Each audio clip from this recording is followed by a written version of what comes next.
Jessie, ano ang naramdaman mo nung nalaman mo na meron kang liver cancer? Alam mo naman pagdating sa family dyan, masyadong mahina yung loob ko. Hanggang sila, ako na lang.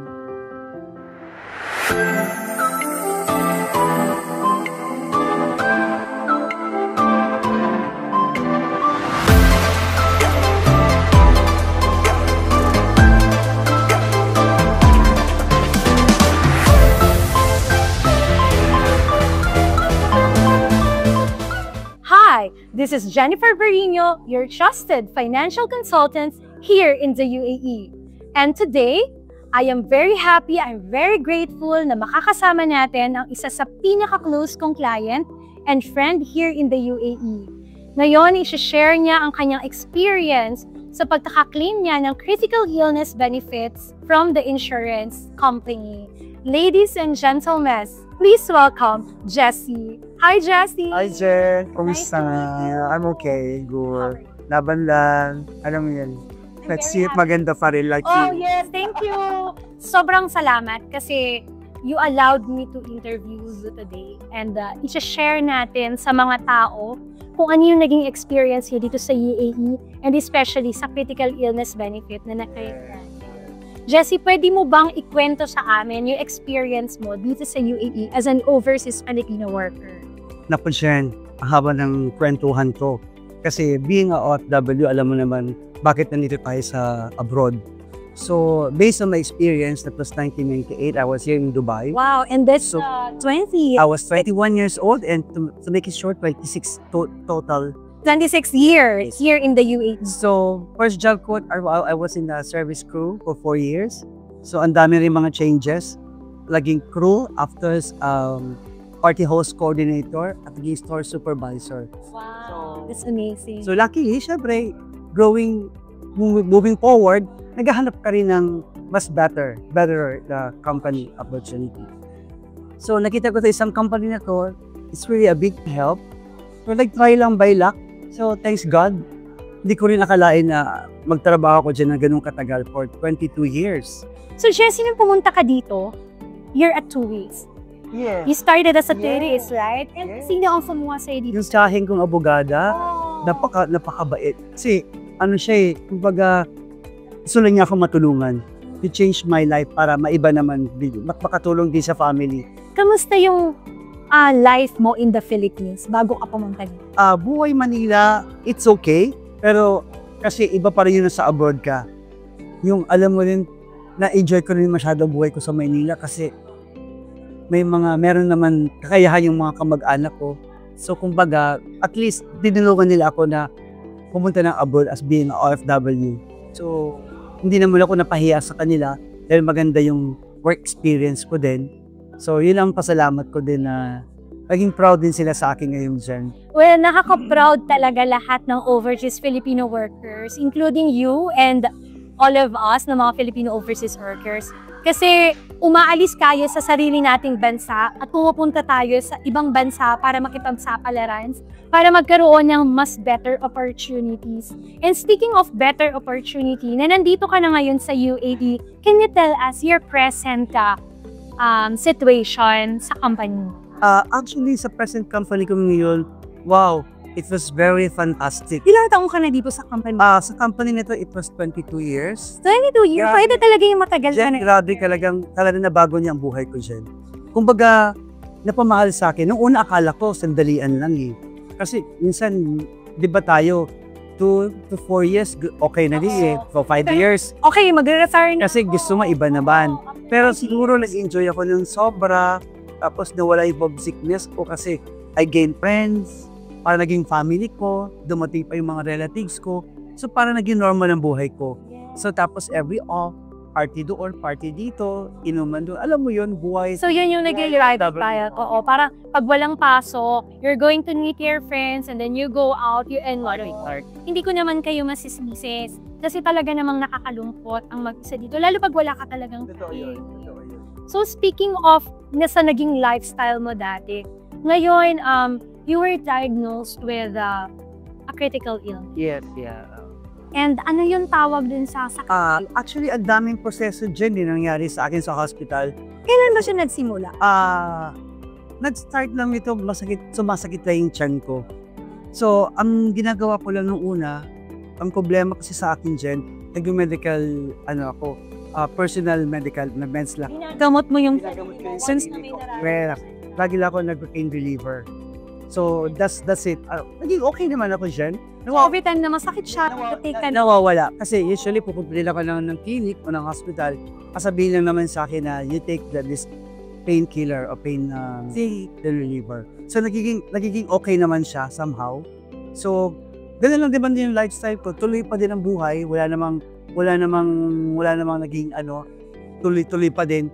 So, in the long run, wala kasing, ang mali ko lang din siguro, hindi ako naging aware na nagpa-check up na like may... Hindi ka nagpa-check up agad? Oo. Dahil wala ka bang time? Yung sabihin na natin dyan yung dapat yung may CT scan or whatever na kung ano yung pain ko lang, hindi lang nagdamot ako ng sarili ko. Dapat para alam ko din, o x-ray or whatever. Yan yung pagkakamali na, lagi na. Hinayaan ko lang siya. May nararamdaman tayo. Feeling natin, kailangan lang natin tayo mag-take ng ganito. Correct. And then, yung pala, may something inside. Kasi hindi naman tayo makakaramdam ng sakit kung walang nangyayari sa loob ng katawan. Totoo. So, kailan ka na-diagnose? And ano yung tawag dun sa sakit? Actually, Jen, na-diagnose ako. It was starting yung sumakit yung tiyan ko. It was July, konti-konti hanggang August. Last year. That was last year. That was last year. So, nag-start na doon. Nagpa-diagnose na ako sa hospital. Talagang pumunta ka na. Kasi ang sakit na talaga, Jen. Dahil iba yung pain na naranasan ko before. Yung pain na sobrang sakit. So, salamat din sa hospital na yun kasi chinek nila into detail. So, nakitaan naman nila na parang nung unang diagnose parang sa akin is liver cirrhosis. Yun ang una nila? Yun ang una nila. So, thanks God kasi in a process hindi nila minadali. Talagang inusisan nila ang daming mga tests, ang daming mga laboratories and everything. So, CT scan, x-ray, biopsy, liver biopsy. So, doon din nila nakita dyan na meron nga pong liver cancer. So, because yung liver ko na meron siyang pus. Tapos mayroon na siyang parang may scratch na. So, gas, something like that. So, ang tawag is liver cancer. Yeah, liver cancer. May other term siya ng medical. Sorry, nakalimutan ko. So, parang gano'n na rin siya. Jessie, ano ang naramdaman mo nung nalaman mo na meron kang liver cancer? I was shocked. Hindi ko alam sa sarili ko. Pero kasi yung mga kapatid ko, naawa ako sa kanila. Kasi parang sa akin okay lang ako dyan. Matapang ako kasi kung baga kayo, normal. Ako, siguro ma-strong ang personality ko. Kasi mga kapatid, so umiiyak sila. So parang ang Hindi nila matanggap kung baga bakit kapatid ko nagkasakit ng ganun. Sa akin, I don't take it as seriously. Kasi sabi ko sa sarili ko, kaya ko to. Eto na to. Talang let's face it. Kasi hindi ko pwedeng hayaan na. Alam ko naman na what's the point of having a doctor na pwede ako mag-ask ng consultation. Ano pa yung pwede nilang magawa para sa akin na para gumaling ako. So, ang kahinaan ko lang is yung mga kapatid ko. So, ayaw kong madalas sa kanila kasi alam mo naman pagdating sa family dyan. Sa akin mahina yung loob ko dyan. Wag lang sila, ako na lang. Parang gano'n. So, laban lang din naman ako dyan. Go through. Malakas lang talaga ako, matapang lang talaga siguro ako dyan. Yun lang talaga yung maganda para sa akin. Hindi ako nagpatalo. Kasi, dinanas ko ng lahat. Eto pa ba? Susuko pa ba ako? So, hihinarap ko lahat dyan. Yun lang dyan. Sorry, medyo na anak ko din. So, it's just normal dyan. Pero sabi ko, tuloy lang din ang laban. Saka parang ikaw kasi yung tumayo na Padre de Pamilya sa Actually, happy lang ako dyan for what the reason why siguro parang calling na rin sa akin yun. So, I stopped everything. So, wala na akong inom, wala. Parang ang dami niya nagbago din sa buhay ko. Kaya it keeps me stronger. Yun lang din siguro. I'm very proud of you. Kaya gustong-gusto talaga kitang interview, Jessie. It's not really para lang i-share mo sa tao yung kung anong nakuha natin from the insurance company. But also, I really want you to inspire other people and to let them know na kahit na anong pinagdadaanan mo, kaya mo siyang ma-survive. Basta may paniniwala ka lang sa sarili mo, sa Diyos, syempre. Ngayon, sa sitwasyon mo, for the past 1 year, kamusta yung treatment mo? So far, so good. Salamat sa mga doctors, sa mga taong nagdasal para sa akin. Malaking tulong din yung prayers para sa akin dyan. Maswerte tayo. Maswerte ka dahil nandito ka sa UAE. Dahil dito, meron silang maayos na medical facility. Actually, totoo yan. Meron tayong medical insurance na tinatawag dito na kapag nagkaroon tayo ng sakit, ay maaari tayong maipagamot ng medical insurance na yun, ma-covered yung mga expenses natin. Hindi katulad na pag nasa ibang bansa ka na walang medical insurance. Iba, pag nagkasakit tayo, di na natin alam kung anong gagawin natin. Totoo. So speaking of insurance, dito sa UAE, meron kang life insurance? Actually, before meron dyan, pero hinayaan ko lang siya. So you had a life insurance before pa? Ito sa Dubai. Dito sa Dubai. Pero nakadalawa ko, pero hinayaan ko sa buhay ko araw-araw. Siguro nagbabayad ako, pero nakaligtaan ko lang kasi medyo bata-bata pa ako eh. So yung life insurance mo dati, na kinuha mo, napabayaan mo, natigil. Natigil. And after ilang years, nagkita tayo. Siguro yes, years. Pero luckily, thanks God, kasi since yung sister ko may insurance din eh. So nakita-kita na kilala kita. So parang may thank courage na lang din ako. And by that time, may edad na rin ako. Kasi that time, yung kuha ako before, yung dalawa kong insurance, medyo pa ako eh, medyo bata pa. So parang pakiramdam mo, hindi mo siya kailangan. Yes, hindi ko siya kailangan. But this time, kailangan ko pala. Most of the people, kapag ino-offeran sila ng insurance or may nagdi-discuss sa kanila ng insurance, ang nasa isip nila palagi, hindi ko to kailangan. Kasi bata pa ako. Pero, baka hindi ako magkasakit. Diba? yes. Pero ano masasabi mo about? Ang ma-share ko lang din sa iba, kasi minsan ang mga tao talagang sa panahon ngayon, parang karamihan, wag naman nila sana ibaliwala. Kumbaga, it's not also a scam. I do understand. Siguro, thanks to you, Jen, kasi nainggan mo rin ako. Kung wala ka, paano na rin yung ako. Kumbaga, malaki tulong din yung insurance para sa akin na when it comes to my benefits na pati rin sa pamilya ko. Hindi lang para sa sarili ko. Speaking of benefit, Yes. naka-claim tayo ng critical illness benefit last year. Yes. Critical illness benefit is something that we can use as an income replacement, di ba? It's a lump sum amount na naki-claim ng naka-insure. Yes. Ilang years ka na nagbabayad mong policy niyo? Actually, Jen, start ako, I think siguro na I remember that was 2018. 2018? Bago sa nag-pandemic. Yes. So, ayun. Paano ka nga kumuha? Bakit ka ulit kumuha? Dati, hinayaan mo na yung Ewan nga ako ba, Jen? Bakit it comes into my mind na, mahal naman ito. Baka nawala na sa budget ko. Yun ang palagi natin ang isip mahal to. Kasi actually, hindi siya Actually, hindi. Kasi siguro, dahil may kanya-kanya naman tayong responsibility, o siguro baka out of my budget, pwede rin yun. Kasi pag kukuha pa ako dito, malaki-laki din yun. yun ang nasa isip. Yes. Oo. Meron pa ako. Siyempre, may others din ako mga binabayaran. May loan din ako and my card. Mas napaprioritize natin yung ibang bagay Yes. over life insurance. Pero di ba dapat inuuna natin yung life insurance? Yes. Actually, ang nangyari, na-realize ko din yun na lately, sabi ko, medyo i-cut ko din yung lifestyle ko. Para at least, Ikaw na yung gumawa. yes, ako pa din. Kasi wala namang ibang tutulong kundi sarili mo din naman din. Kasi sister ko, meron din siya, sige out, meron din ako. Mga kapatid, Yes, mga kapatid. Wala pa yun sa mga kapatid. Dahil dalawa pa lang kami. Ngayon nasundo na halos lahat kami.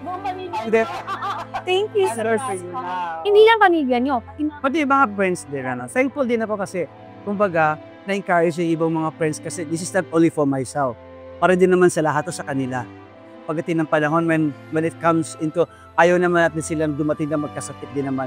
For preparation, para alam natin in the future, hindi natin alam. Ako hindi ko rin akalain na magkasakit din ako. it's So, unexpected. yes, unexpected. Yun lang rin yun. Anong masasabi mo sa benefit na nakuha mo? Natulungan ka ba nito?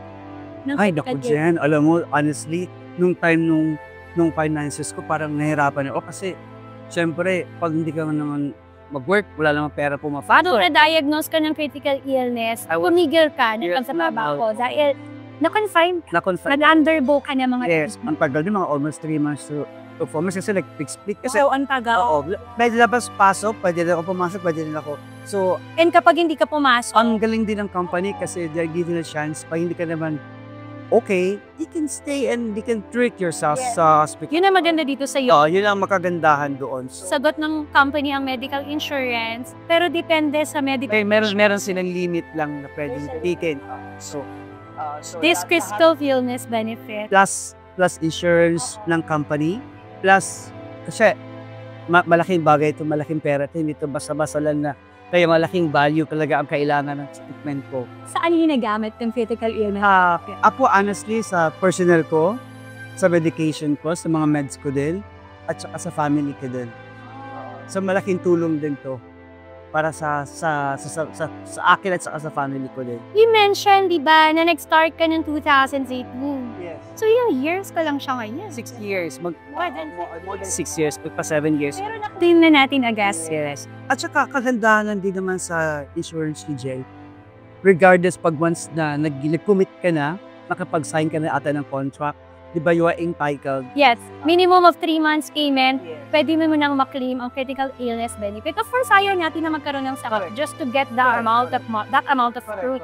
But this amount of money will really help us to sustain our lifestyle and to provide also to our That's true. Correct. Dahil 1 year na nakalipat, nakakatulong pa rin ba sa iyo yung critical illness benefit? Thanks to you kasi kumbaga sa insurance dahil di ba nung na-hospitalize ako, meron tayong Hospitalization benefits. So, on top of your critical illness, on top of your malaki tulong din yun sa akin kahit papano. Yes. And covered ka pa rin, basta na-confine ka ng minimum 4 days, maximum of How many days? covered Pa din. Lalo na maganda to sa mga tao na walang medical. So yun lang din ay kagandahan din ng policy ng insurance na at least ma-layout at ma-explain sa kanila to understand. Malaking bagay ito sa Dubai. Malaking tulong. And they're very helpful. Especially for my sickness na liver cancer. They're willing to help. Maraming tutulong. Jessie, ano naman ang masasabi mo sa akin as your financial advisor? Natulungan ba kita? No, Jen, walang kahirap-hirap, Jen. Thanks to you, alam mo honestly, kung paano na lang kung wala. Kung paano na lang din ako dyan. At saka insurance, kumbaga, kung hinayaan ko din, paano din, yung malaking bagay din sa akin yun. Kung alam mo, malaking tulong din yung para sa akin, sa pamilya ko. Yun lang talaga din dyan. So, may advice ko lang din na sa mga taong needs ng gatong klaseng insurance, huwag silang mahiya na lumapit to you para maadbigyan sila ng tamang advice. At saka, really, doon pa lang sa explanation mo sa akin, na-hook mo na ako dyan, nakuha mo na ako. Kumbaga, hindi na ako nagdalawang isip. Kaya, you're the best. You're the best advisor ever. Thank you po. Hindi ako nagpabaya, hindi ko sa hinayaan na malapit na actually. Kumbaga, nalala mo yung 4 years during pandemic, bibitaw na ako. Pero you saved my life. Iyon pala yung malaking tulong pa rin pala sa akin. So, naiyak tuloy ako. Ano ba kasi, Malaking tulong para sa akin yun. Alam mo ba, yung bagay na yun, kung makita mo, hindi ko alam kung paano kayo explain. Sobra. Malaki. Alam mo kasi, Jessie, talaga sa mga client ko, talagi kong sinasabi sa kanila na kailangan lang nilang magtanong kapag meron silang mga tanong about sa insurance kasi i-discuss ko talaga sa kanila lahat para matulungan sila. As much as possible, talagang kino-convince ko or ini-encourage ko yung mga kliyente na wag nilang pababayaan yung life insurance na meron sila because this is something na hindi man natin nakakita physically right now. Correct. But I believe sa dami ng kliyente ko na nagkaroon na ng critical illness, sa dami na ng kliyente ko na nawala na, actually malungkot ko pag may mga kliyente ako na nagkakasakit at saka nawawala. Kasi nagiging kaibigan ko yung mga kliyente ko eh. So pag nag-remind ako palagi sa mga client ko na, oh malapit na ang due date ng ng policy mo, kailangan mo mag-settle. Hindi talaga to para sa akin, para talaga to sa mga client. Siguro, Jen, thanks to you kasi depende sa advisor yun. So, talagang it was really proven. Kung baga, minsan, hindi natin masisisi yung ibang mga tao na baka wala to. Baka pag nakuha na, let's for granted. Alam mo yun? So, ako mismo magtestigo, talagang hindi kayo mapapahiya. Kumbaga, it was tested and legal po ito. Kumbaga,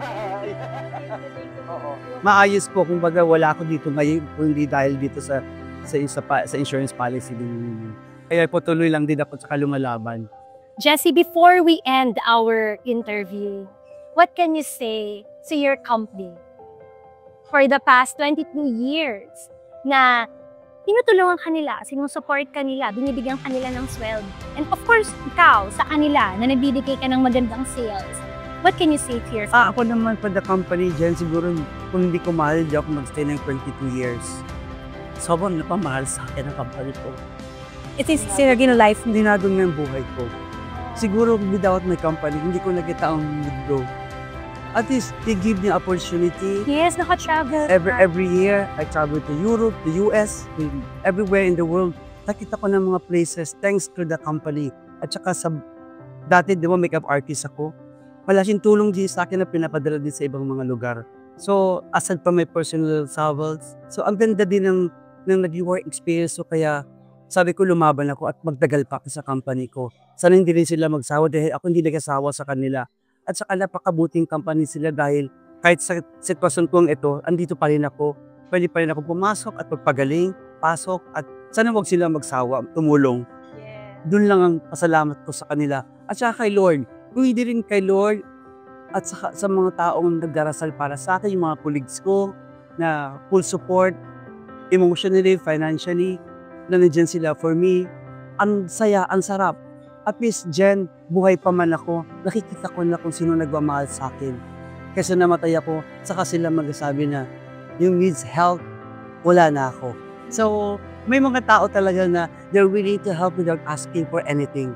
Sila mismo ang tumutulong. Yun ang pasasalamat ko din. Siguro, if you do good people, it will bring back to you na good things. Siguro, yun ang pasalamat ko, Jen.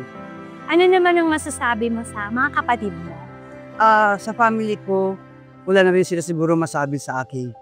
I give everything to them. Hinigay ko na lahat sa kanila. Hanggang sabi ko sa kanila, hanggang kaya ko, I will still survive. Ayaw kong mawala ako, maiwanan silang wala. That's when nag-start kami ng bahay. Gusto ko parang bahay namin, pamilya. Alam mo yun, nagsabay-sabay nga dyan. Sorry to say, very emotional ako, hindi sa sakit ko. Kasi kapatid ko may nag-stroke. So, malaking bagay yung support na binigay din sa akin ng insurance, nakatulong sa kapatid ko, yun sinasabi ko sa family ko, sa sarili ko, entire medication. Meron man tumutulong na ibang mga relatives, well, I'm so grateful and thankful. Yun lang din. Iba talaga. Alam mo yung, tsaka kay Lord, hindi niya ako binigyan ng buhay pa nito, na malabon pa rin ako dyan. I always have faith. Magdadasal ako ng riyasal para gusto ko maging okay ako dyan. Kaya I'm so grateful and thankful kasi fighter ako dyan. Sabi ko nga, nakita ko na yung span of expenses. Susuko pa ba ako? Speaking of expenses, mga nasa magkano na yung Sa ngayon siguro into pesos, siguro nasa 10 million na ang gastos ko. Grabe. So, hindi pa to. Tuloy pa rin ang laban. Hindi ka pa magaling. Wala pa. 10 million Wala na pa. gastos. Wala pa. Sabi ko nga, uuwi ako, baka di nakaabuti ng 1 taon. So, mabuti na lang siguro, I have a purpose in this work. I'm so blessed and thankful. Si Lord naman siya naman talaga. I give everything to Lord. Bahala na si Lord sa akin. Basta ako lalaban ako. Anong masasabi mo sa insurance company? Wala akong masabi, the best in the best. If I should rate from 100%, 101%. Kung meron pang balik-balikan, gusto kong balikan uli. Kung okay pa ako, kukuha pa ako uli ng marami. Alam mo yun, just to feel secured. Alam mo yun, security dyan. Thankful ako kasi pamangkin ko meron, mga kapatid ko meron. Kaya siguro na-encourage ako para sa kanila. So gusto ko maging okay sila pagdating ng panahon. Wala kami pwede iba pang aasahan na alam mo pagdating sa finances. Yun lang talaga dyan. At least we are under the one sister company na ano. Yun lang talaga dyan. And lastly, what can you say to the people, to other people na nandito sa UAE? Sa mga taong nasa UAE, huwag niyo pabayaan ang sarili niyo. Bata man kayo, may edad kayo, lumaban tayo. Alagaan niyo ang sarili niyo. Huwag niyong sabihin na okay lang ako. Hindi tayo okay. May panahon na para sa atin na alam yung na dapat take care of yourself. Kung kailangan natin ng for security, magkuha tayo ng personal insurance. Very important. Important Very talaga yun. important. Ngayon ko lang na-realize na kasakit na ako. Kaya, It doesn't matter kung gaano kalaki o kaliit ang sweldo mo. yes, it's not because kahit pa siguro milyonaryo ka, may insurance din yan sila. Madaming mga plan or policy na pwede nating ibigay sa bawat salary range. Yes. Kailangan lang nilang magtanong. Yeah. So, advice to them, huwag kayong mahiya lumapit sa insurance advisor. Ask question. Kasi nandiyan naman lahat. She will answer everything. Thank Kumbaga, napaka-detailed, madaling intindihin, at huwag kayong magdalawang isip. Kumuha na kayo. It's better late than never. Thank you so much. Welcome, I really Jen. appreciate the Thank good you so words. much. And thank you so for your time. And I'm Then praying for nakita you. tayo. Please. Always remember, I'm praying for you and Thank I'm you, always Jen. here for you. At least we have time na nagbanding din tayo. Alam mo yun. I miss you. Alam mo yun. Marami tayong pinagdaanan din. And for you din. Kaya, alam mo how much I love you. Kaya nga. Alam mo yan. Thank you. Thank you, Jen.